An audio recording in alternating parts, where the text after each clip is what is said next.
So now we are going to understand that why we are connecting this shunt resistance in parallel while you're converting galvanometer to ammeter. So let's understand that very simply. Okay.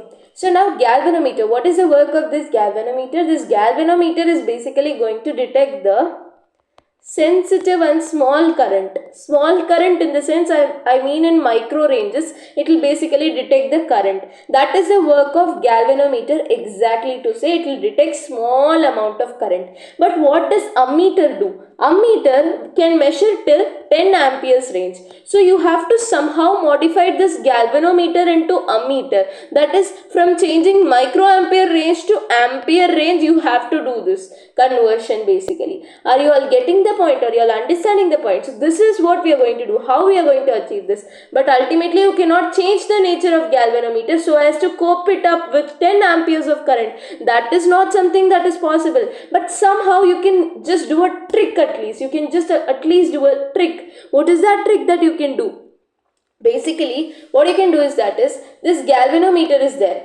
So now you are passing, let's say, till this part, before which it reaches the galvanometer, till this part you're just giving it a 10 amperes current. Okay, so now, but what will happen ultimately is, this cannot go into this, that is for sure. Now, so I can somehow lead the remaining current except that of 10 microampere into some other path, so that only here that small allowed or feasible amount of current will go here. So if I if I connect some resistance, let's say this is S resistance, I'm just connecting this such that 10 minus 10 microampere current.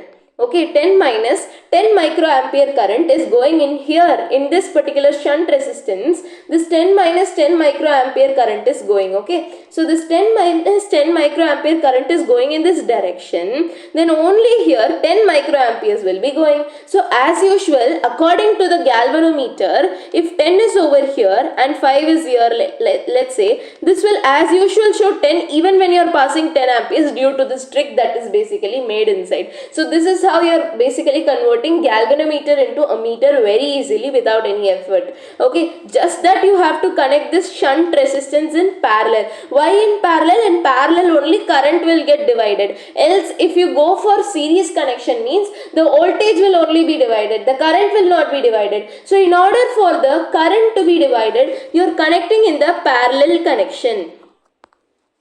You're connecting in the parallel connection basically. I hope this is clear. Okay, so this side only 10 minus 10 microamperes current will be flowing, and if you see that here only the feasible amount of current, that is your 10 microampere, that is alone only flowing in this galvanometer as usual. But if it shows 10 here, we can understand after converting it will be amperes only, like that we can understand, but in reality only it is carrying 10 microamperes due to this trick.